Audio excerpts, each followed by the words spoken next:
Welcome to Creative Questions, the podcast where we attempt to review various creative projects we ourselves are part of and/or other people's unique creations in an attempt to celebrate the creative inspiration in all of us.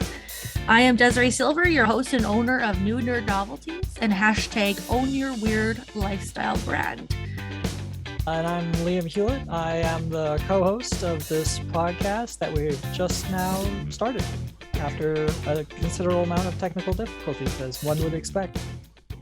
And today we'll be introducing ourselves, our creative history, our creative endeavors, which we would like to do ourselves, and that which we follow, one of which is not liking technology for me.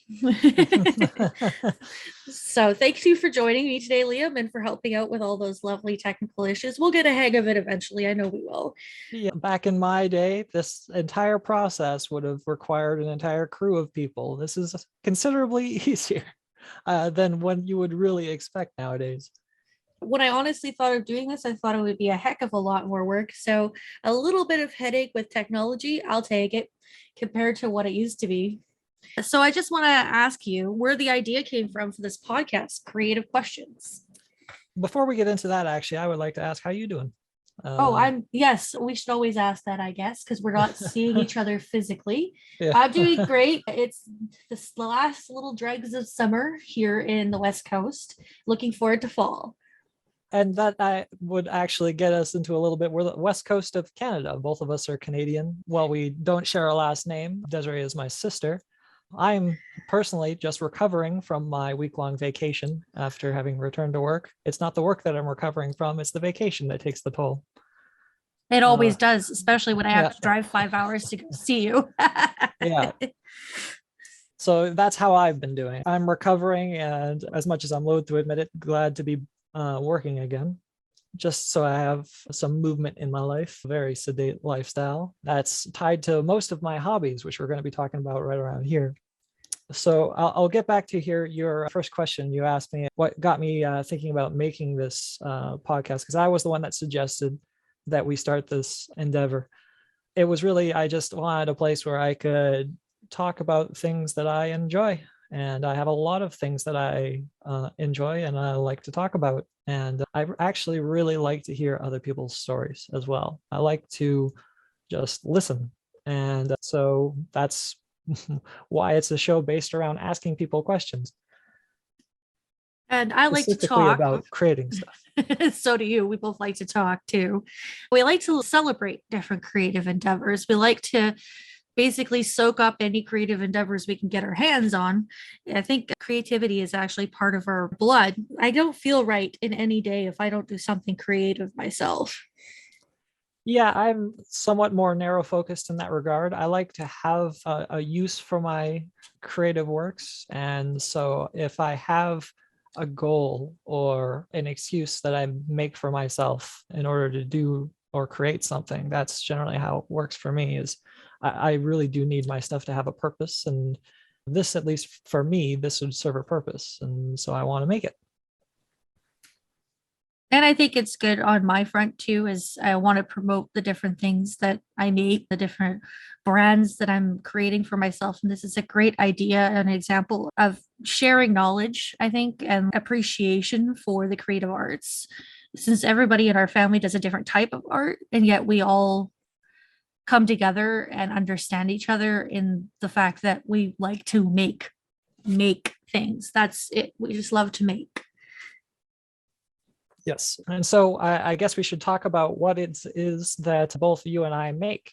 Why don't we start with you, Desiree? What is it that you enjoy making the most currently? Because there's definitely been a history.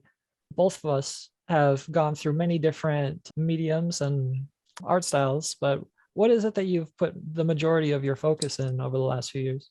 So it's been sewing. I didn't expect that because growing up in the 90s, there weren't really computerized sewing machines. There weren't easy access to interesting fabrics or patterns here in Canada.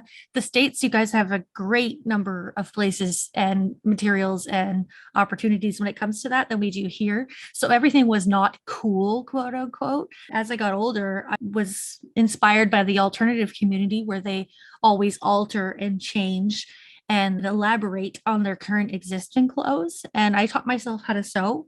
YouTube came out, I used YouTube how to's and bought patterns and slowly learned over the last 10, 15 years how to sew for myself.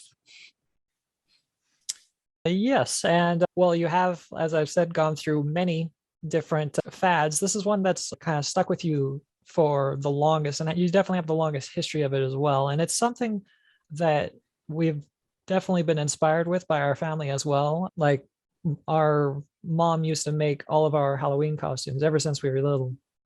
She's a very accomplished sewer herself. She's um, quite the feat, actually, some of those costumes that she made for us while we were kids. Yeah, they were never not complicated. The kind of patterns my mom used to make for us were things with stuffed heads and stuffed tails. And if you know anything about West Coast weather, is it rains in October.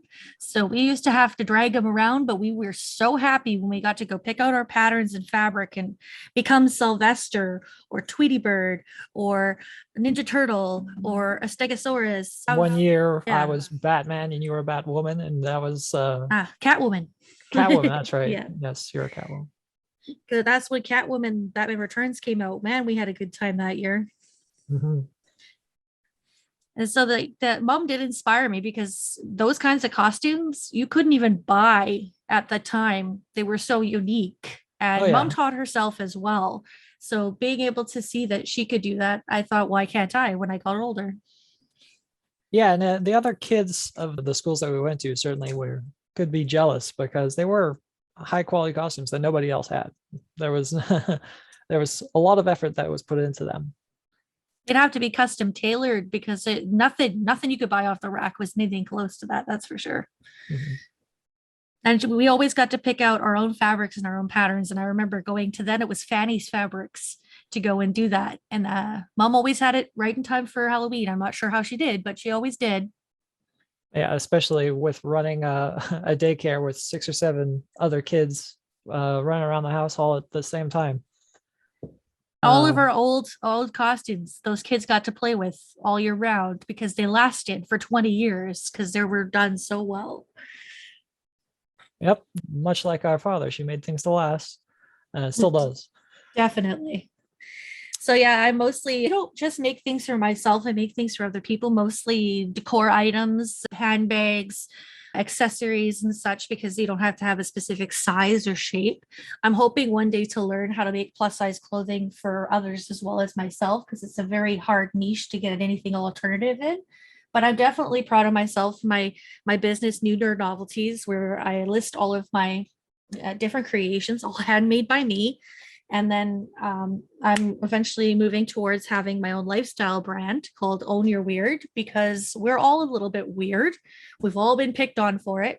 I don't know anybody who went through high school who didn't.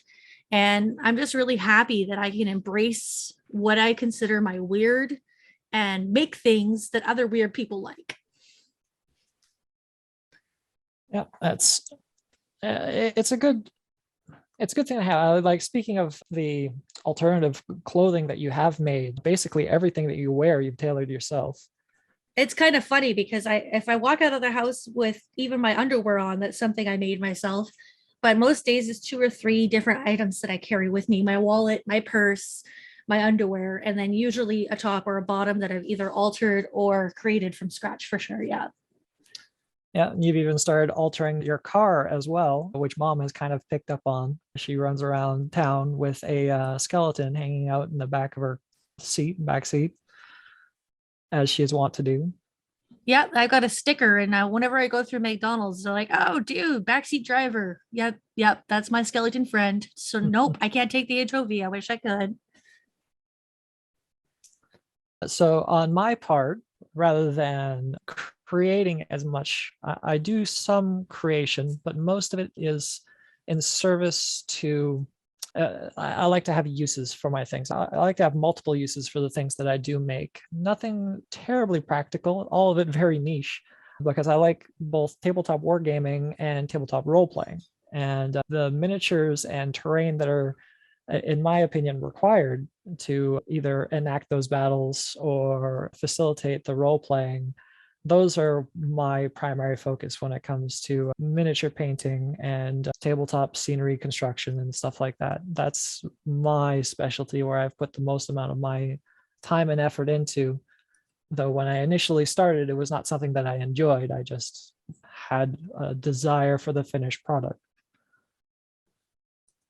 And you do it incredibly well. I know you originally started when you were 10 years old wanting to play these tabletop games, and you didn't know how to paint, and you wanted other people to help you paint your models because you wanted to play more than you wanted to paint. And it's really amazing to see the progression of not being able to paint at all to now you have an airbrush, you make eyes that have pupils. It's crazy And because the size eyelids, and the because scale is an eye without an eyelid is a very shocked eye. it is. And you have very big hands for such tiny little models. I'm not quite That's sure how you do it. that's one of the things I get asked most commonly is how do I avoid shaking? Like how do I avoid like people always say that I'd never be able to do that. My hands shake too much. I would just like splatter the paint all over. And it's just not something that you really when you do start painting miniatures, it's not even really something that's an issue.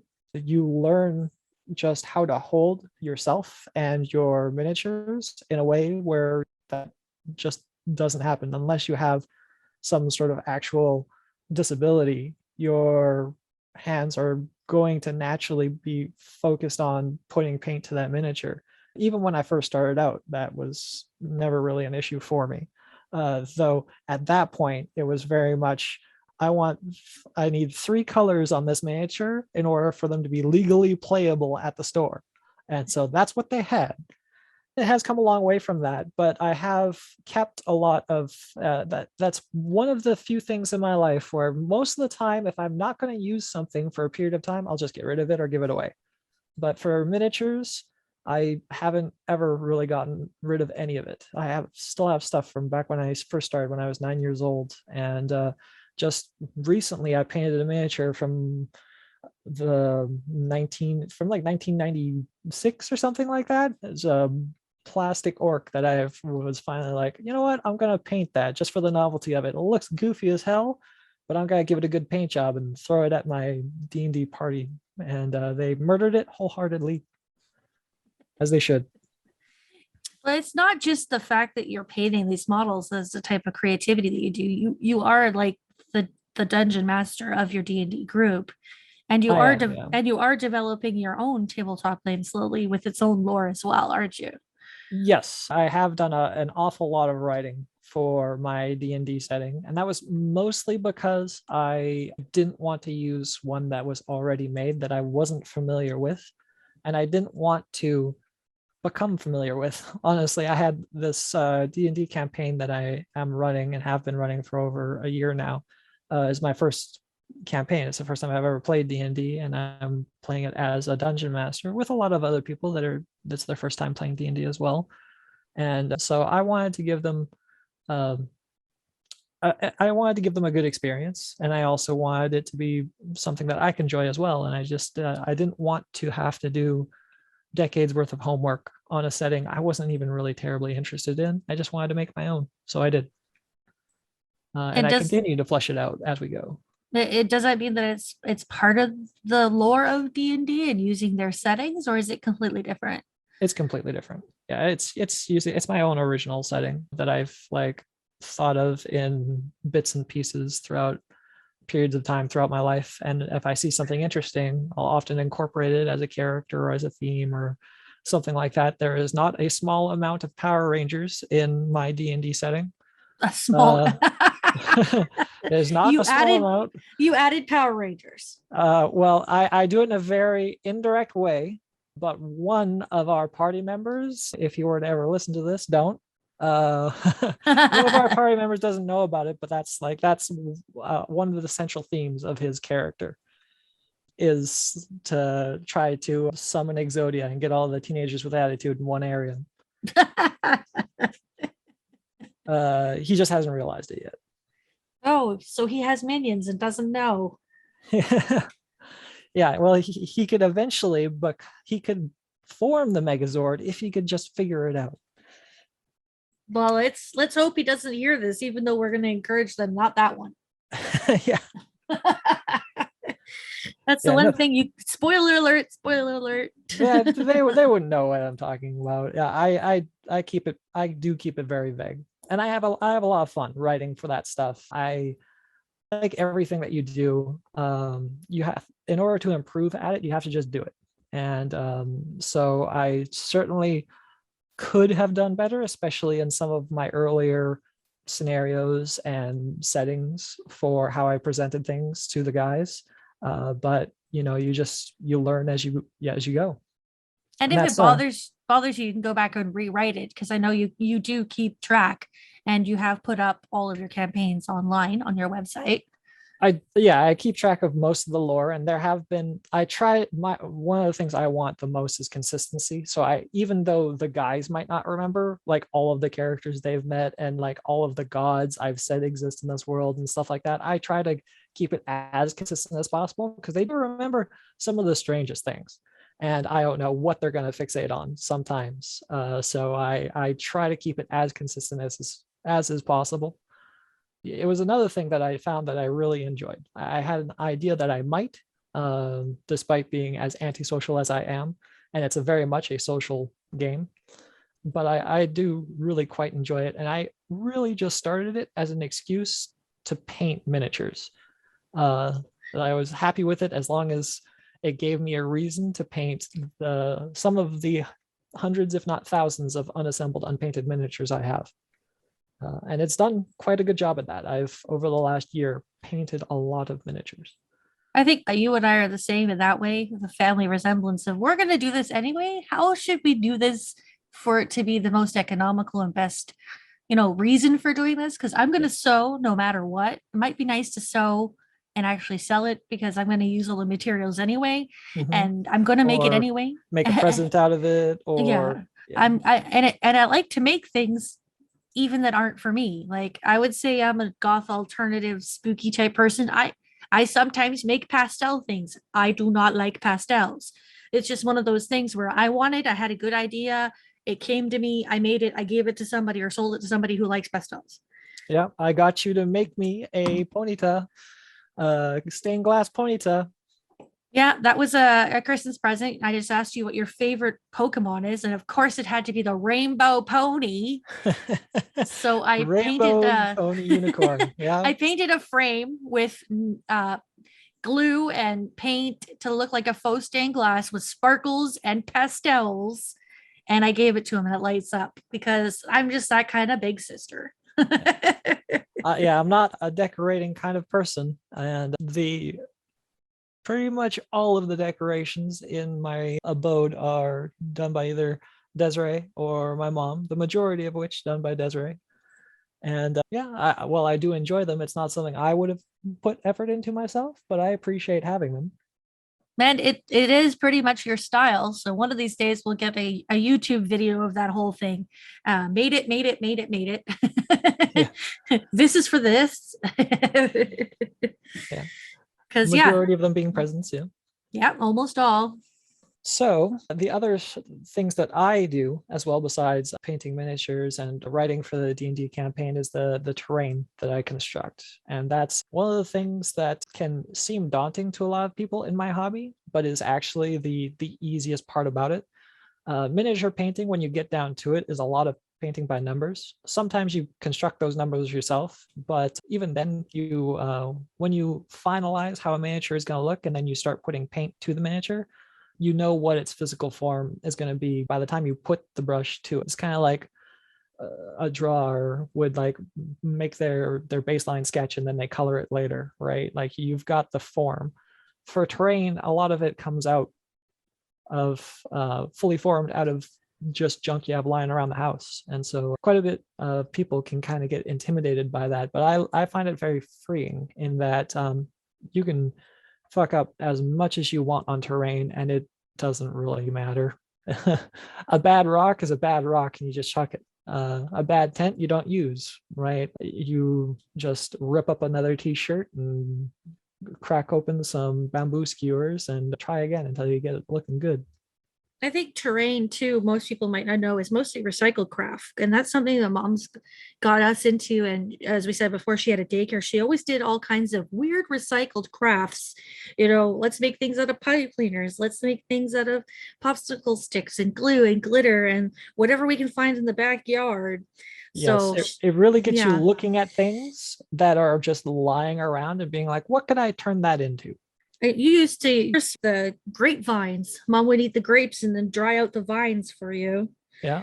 And then I've you also turn those into used, trees. yeah, I also use tea leaves from tea bags. You dry them out, like rip open the tea bags. You've got all these coarse leaves that you can use as foliage or sawdust. I use a lot of that for flock, things like that. Yeah. Which Like I are, said, of old course, t-shirts, which I have way too many of. You have so many different uses for those. and the fact that dad drinks so much tea and makes so much sawdust, we just Yeah, I've stopped collecting tea leaves. Well, especially when I attach them to trees with hairspray, extra strength hairspray. yeah, some of your terrains are very, very complicated. My mom will use his discarded ones if he doesn't want them anymore for her Halloween village. Think Yeah, Christmas village, but for Halloween. yeah. And yeah, so he's got like hills and trees and pathways and just whatever he didn't want to use anymore. Yes, I don't become overly attached besides to the miniatures because I told myself I'm not gonna toss out the miniatures, even if I don't use them anymore or I don't like them or whatever. I'll never get rid of a miniature. But the terrain, I have no such vow. So if I'm not going to be using it, if it served its purpose, it's wasting space, I will get rid of it. Well, it's mostly made of garbage anyway, so it's I can kind of just make it cool. again, right? Just make it again, Most of the yeah. time, it only took a day or two. So like if I have something in my head I want to make, yeah, I can make it. It's doesn't require that much in the way of a commitment. Are Whereas some of you? these miniatures, they can Mhm. be a considerable commitment both in time and money. And quite a lot of work to repaint them too with the different layers of paint you might have to strip. But compared to like the foliage, nothing much. Do you find that you don't like repeating doing the same thing over and over again, or you don't care if it's for a purpose? If it's for a purpose, I have a very high tolerance to repetition. There have been some armies that I've had where, for example, I had an undead army back when I played Warhammer Fantasy, and I was like, all these people are running around with vampires and dragons. I like zombies, and I like skeletons. Skeletons are really cool. Zombies and skeletons are really bad, and they only make up for their lack of quality with quantity. And so I have at one point in time painted 40 skeletons in a day, or at one point I had 160 zombies in the army. And that was just going for it. And Uh, each of them were kind of unique. You like to use random body parts for a zombie too. I remember that. they were, yeah. I had one zombie that was just a head in a bucket. Okay, So do we want to do the full hour then? I'd like to try. Okay, we can try. Yeah. So if you wanted to, we could always look at your questions. Yeah. So let's see. I was thinking about this one. So, what would your definition of creativity be? Okay. So my definition of creativity would be pretty loose, right? For me, as long as you are I think creativity doesn't even necessarily mean that you need to be making something. I think creativity can be displayed in a lot of different ways, but as long as there's some sort of permeance to whatever it is that you are doing, even if it's just like a recording of it, whether it be like pictures or videos or something like that, that's my line is like you are making something or expressing yourself in a way that can be expressed to other people.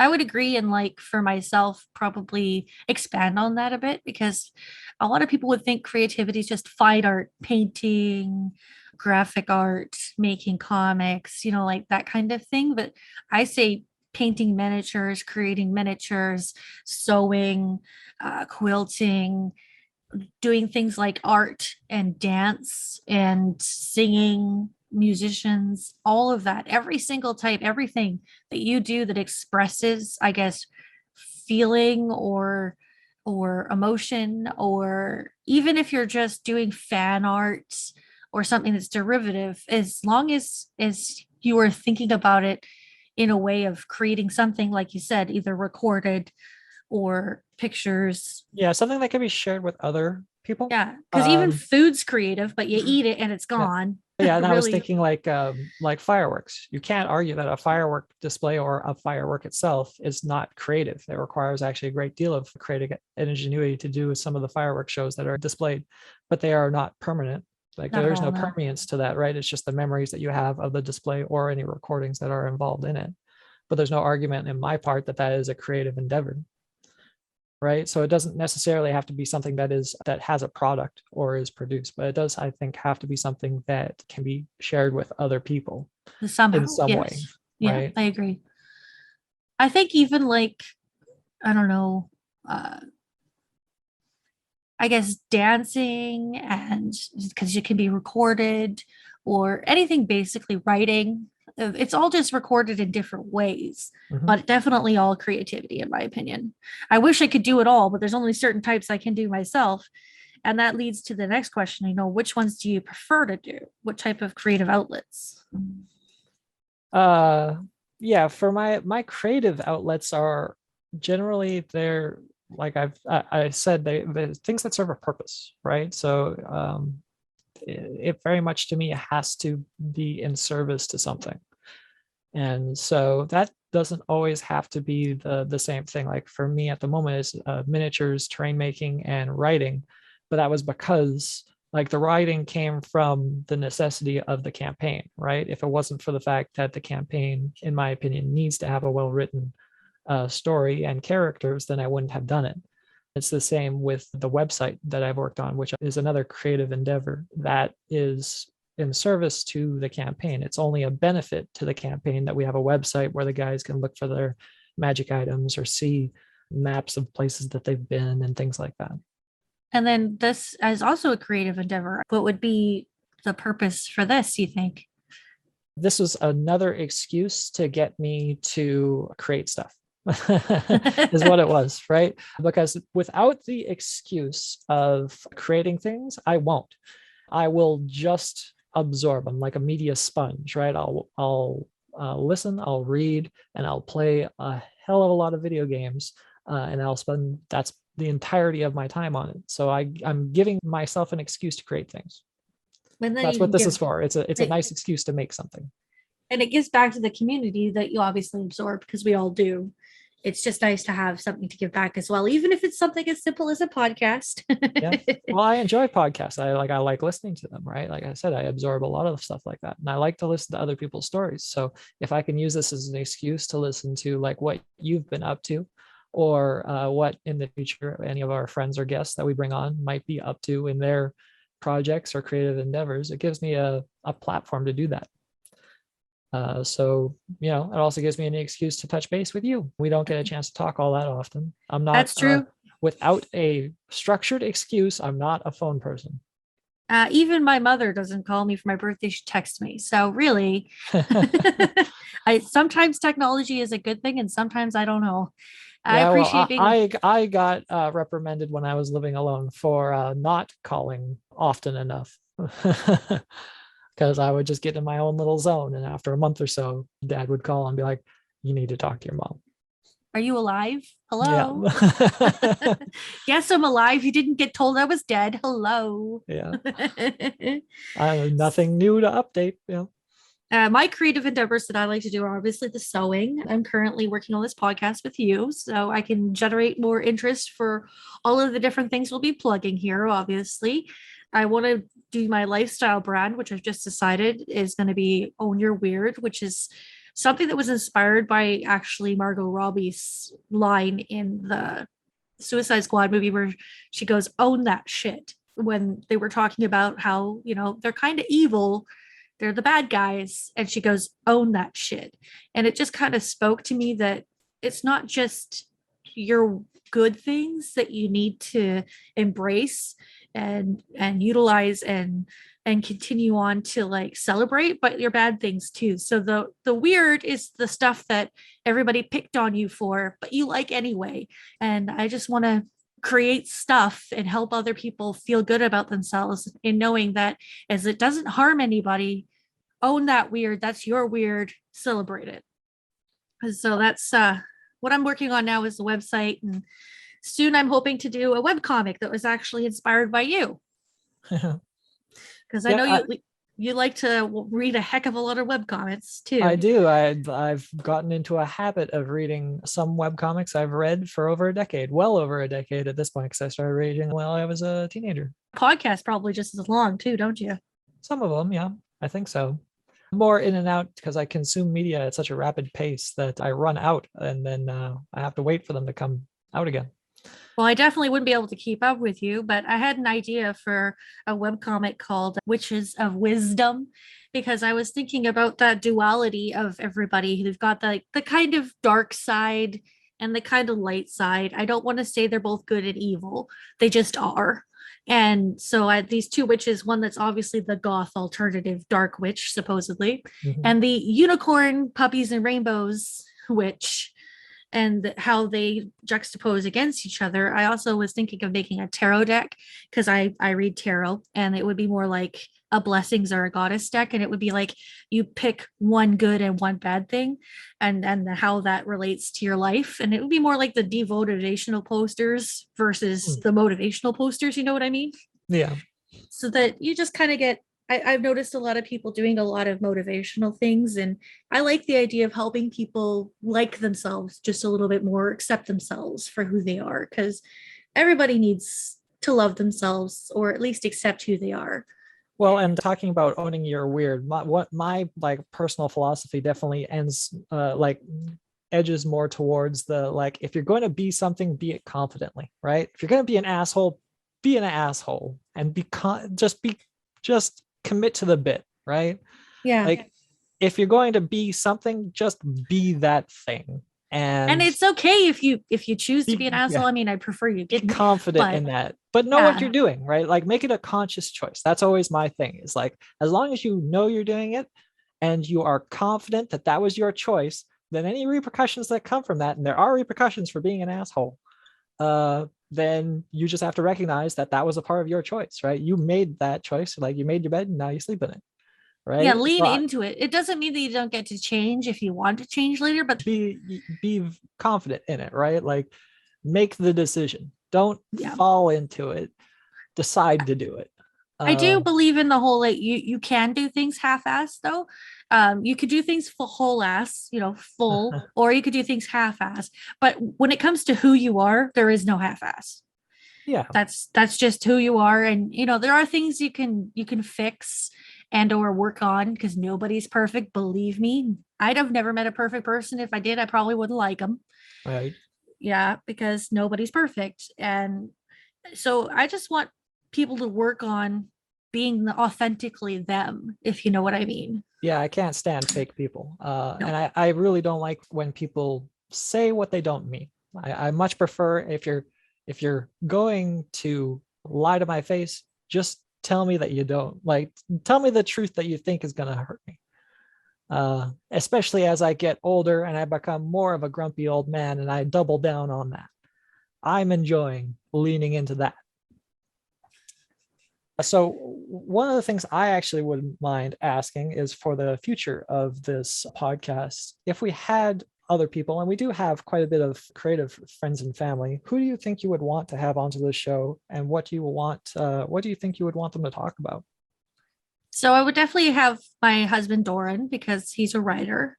So he would probably be one of the very first, simply because he's accessible.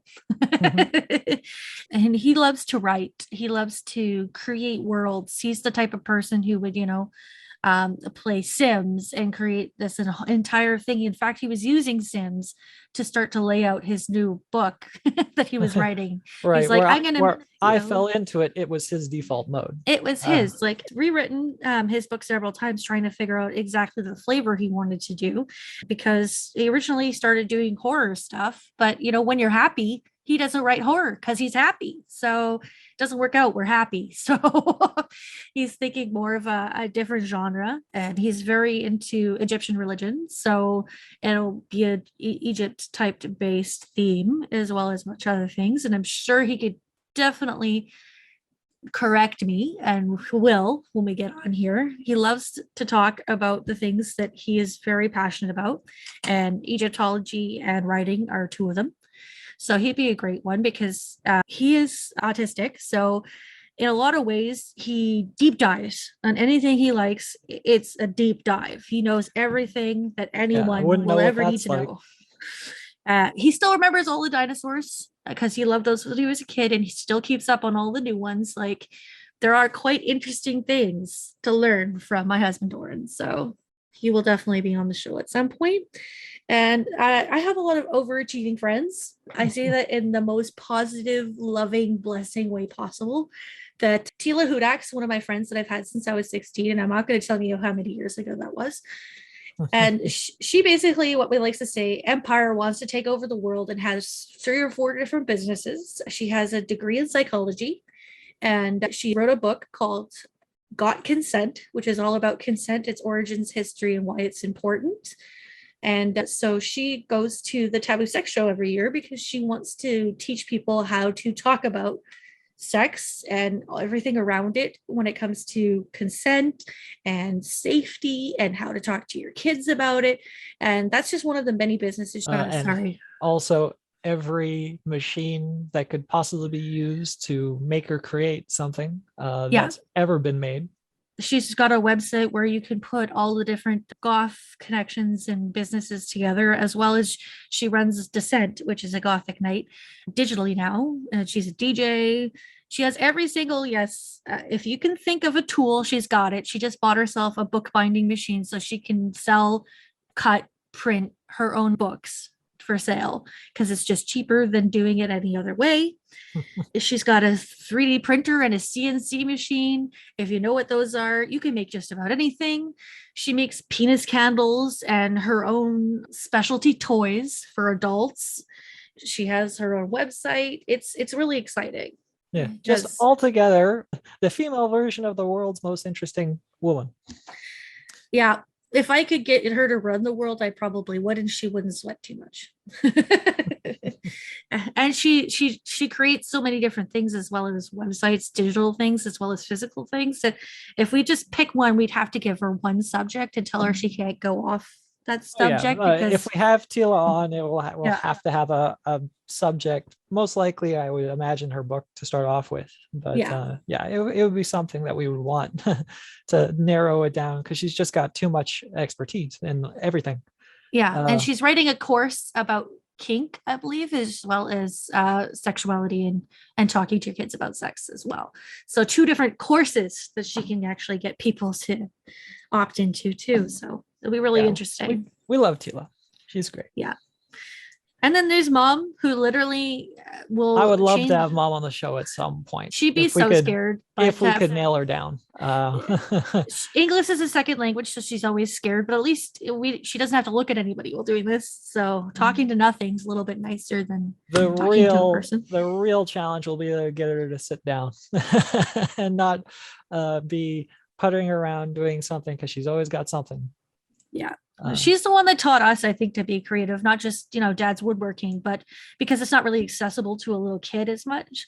Mom's recycle crafts are, and she did sewing, and she still does decor. She loves decor, especially Halloween and Christmas, particularly Halloween lately. The other year, she decided to make a ginormous cannon that her fog machine would go through because we were having a pirate themed Halloween party. Yes, every year is something different. Currently this year she's busy constructing a giant spider for the front of the house. That's her new project.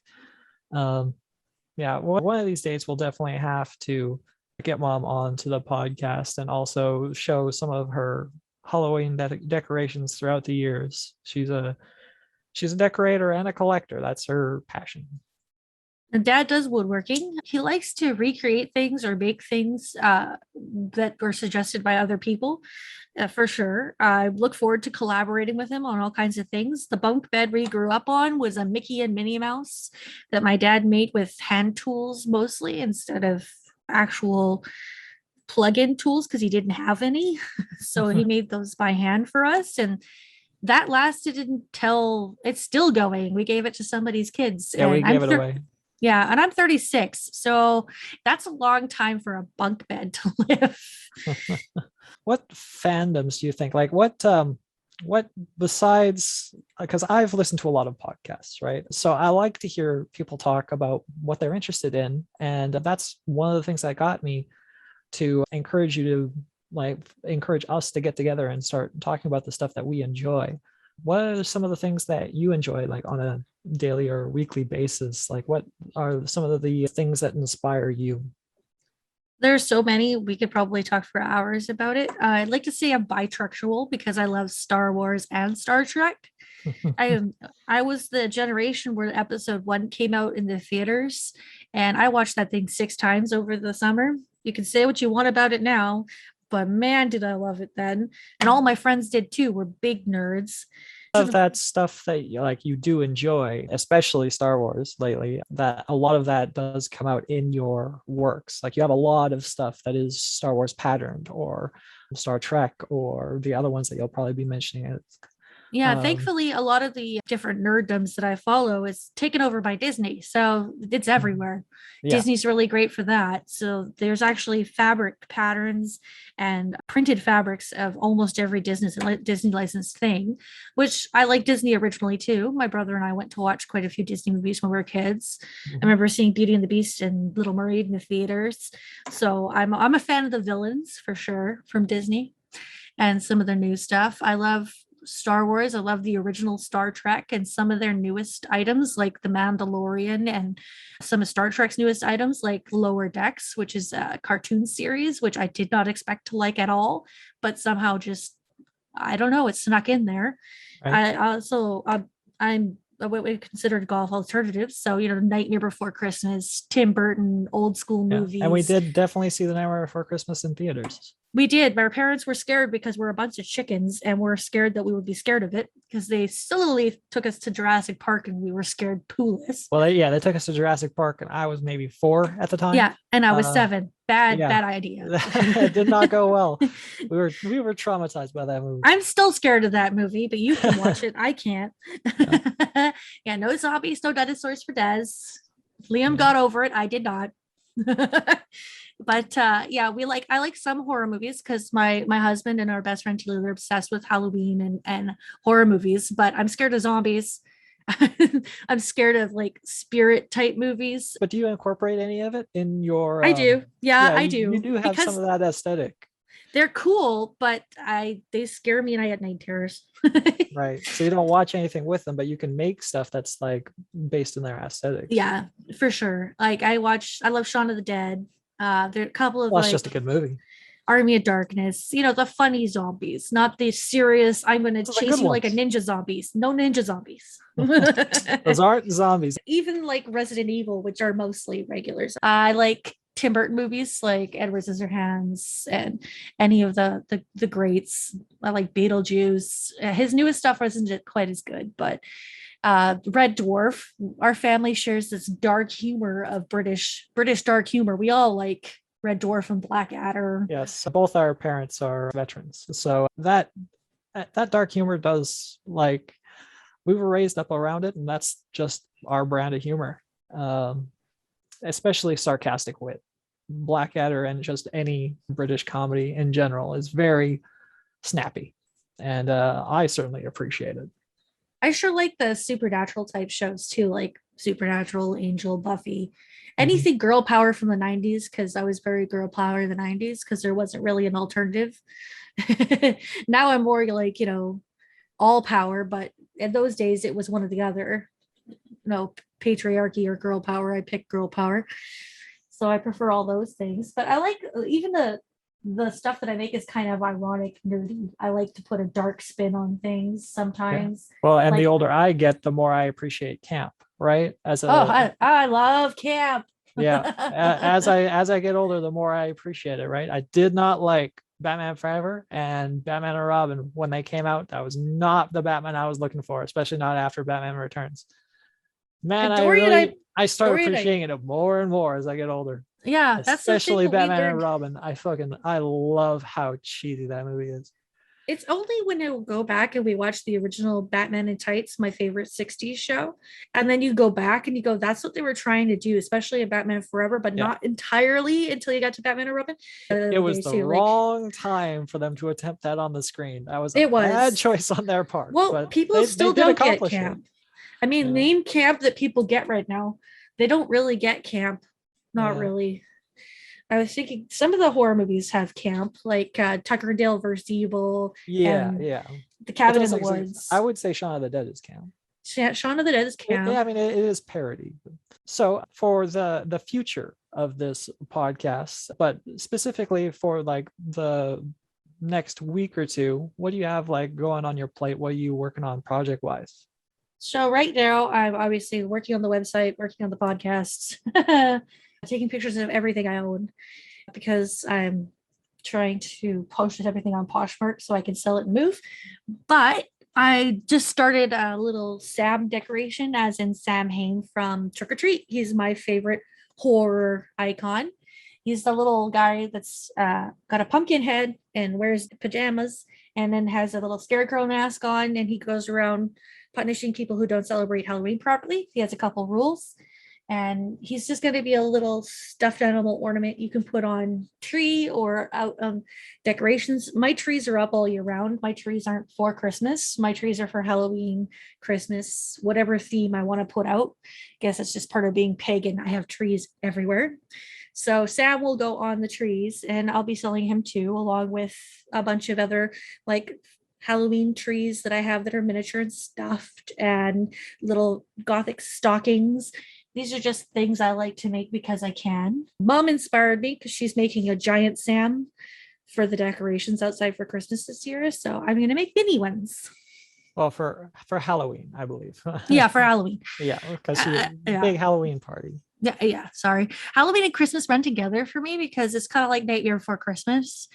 It starts Halloween, then you put the stuff that's got skulls kind of away and break out the Christmas Krampus things.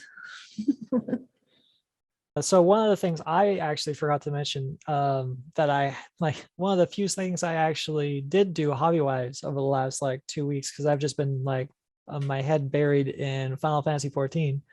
I did actually pull myself out to get enough air to make something that I had wanted to make for quite some time for D&D, and that is basically a treetop village, or at least the modular components, so I could represent one. I always liked that sort of aesthetic of having a tree fort and having, enemies inside them, whether they be elves or Ewoks or what the hell ever.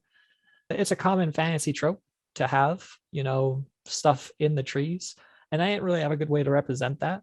So I made it mostly with popsicle sticks and bamboo skewers. I put together a bunch of like ladders and scaffolding and stuff like that, so that I could assemble it in many different ways and use it in many different situations. Like I can put it in the trees, but I could also put it in caves and stuff like that.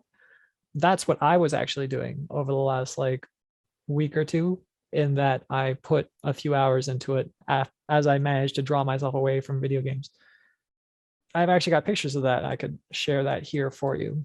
And I've made a post on my website that's going to be related to the podcast. So if anybody that is listening to the podcast wanted to actually see what I'm talking about, they'll be able to look at that. I'll give you the link to it and you can see it on my website.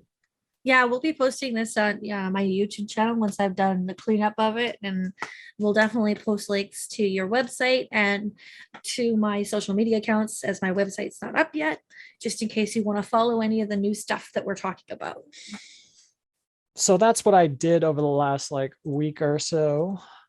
But that's really in my opinion, the bare minimum I could do for the campaign. In my opinion, I've been a less than stellar DM, just because I've been putting so much time. When I play MMOs, that's all I do until I get tired of it, and then I stop cold turkey. So I was proud that I actually managed to at least do that much. I painted 3 miniatures and I made something that I wanted to make for some time. But going into this next session, that's generally how I measure my crafting. Like, what do I need to get done before the next D&D session? And there's always more that I should do that I just don't manage to get to, right? Like working on the website or taking pictures or writing up recaps and stuff like that. So my goals for like the next time we meet for D&D is they have the potential to meet a group of enemies that they have sort of skirted the edges of before. And so I kind of want them to have miniatures to fight that represent those groups of enemies that they've run across but not actually fought yet. So that's going to be my goal coming up. I think that that's the creator's, I guess, curse. There's always more on your to-do list than what you can do, but it's not just creators. I mean, just in general, everybody's got more on their to-do list that they can do, except for maybe mom. I don't know anybody else that could finish everything on her to-do list. Well, as a hardcore procrastinator, I have to have like a massive list that I cannot finish, and then I get 90% of it done, and it's more than pretty much anybody else would be able to accomplish if they hadn't had that. Like, yeah, that's the one of the things I do pride myself on is efficiency, and I can get, when I'm in a time crunch, I can get a lot of stuff done in a very short amount of time. That is not one of my gifts. Right. I have to plug along like Eeyore and slowly do things like Baymax. I am not fast, not in any way, shape, or form. And that is one of the things that creators create differently, right? They have different mindsets about their projects. They have different work ethics as well as just like energy levels or tolerances for whatever it is that they're doing. And you just have to kind of know your own limits, right? Like I wouldn't be able to do that all the time, but if I have like a deadline and a purpose, like I once painted and assembled a full army. I assembled it in a month and I painted it in the other month. And it was somewhere along the lines of 120 miniatures, not all of them small. And that's because I had a tournament that I wanted that army to be ready for in 2 months. And so I literally, every day after work, that's all I did. I spent 100% of my free time assembling and painting miniatures for 2 months. And when I was done, I was like, all right, cool. Didn't touch miniatures for like 3 months afterwards. Because I didn't have a tournament to go to. You're the exact opposite of me. I like to have like 4 or 5 projects in the go. So like if I get tired of one, or if I run into a wall, or if I just don't feel well enough for one, I can go to a different one. So there's always something, but they're all in various stages of disarray because they're not finished. Right. Whereas and then when they are, I actually have more. I have active periods where I have no project whatsoever, and I'm totally fine with it. Right. And when I have a project, I get it done until I'm done. And then I don't do like anything else except for like stuff I can do at the same time, like listening or watching something or whatever. But yeah, I do that one thing. The last 4 days I've been doing this kind of stuff, tech stuff, website stuff, nothing physical with my hands for creating. And I'm like, I couldn't sleep last night. One, I was anxious about this because, well, I'm talking to my brother. It's not a big deal, but it's still talking for an hour. Look at me. I'm losing my voice, right? Right. And but we've managed it. Right. We have. Yeah, for sure. And it's different. It's something new. But at the same time, I hadn't created for 4 days. So my body's like, you're going to sit here and think about the things you should be doing rather than what you are doing. Well, this is one of the things that you should have been doing, and you have done it. And I have. Yes, I have. Well, this is, I'd say, a good place to wrap up. So for the pilot episode of Creative Questions, where can we find you, Des? So for the pilot episode of Creative Questions, we're going to be on YouTube. I will definitely post it under New Nerd Novelties. Okay. My YouTube. I'll definitely add links for Liam's website as well as my social media sites. If you send it to me, I'll be putting it on my website as well. Okay. And then for sure, once my website is up and running, because I do have a space for New Nerd Novelties, it will be on there as well, hopefully by the end of the week. Cool. Yep, so thanks so much for joining me and for thinking of this idea and poking me until we got the systems working. Hopefully it works out great. Yeah, and we'll meet again in a week's time. I think what I'd like to talk about next week would probably be mediums, like the materials that we actually work with, maybe a little bit more of the nitty gritty of learning to use the mediums that we do use, the stuff that's been challenges for us, or has been surprisingly easy, things that we kind of bounced off of, or things that we want to go to, maybe return to in the future at some point. Sounds like a great idea for sure. I'll think about it. We'll get some questions going on for next week. Yeah. All right. So I've been Liam Hewlett, your secondary host here at Creative Questions. And I'm Desiree Silver. We're the brother and sister pair bringing you creative questions. Have yourself a great day. All right. Thanks for listening. Bye-bye.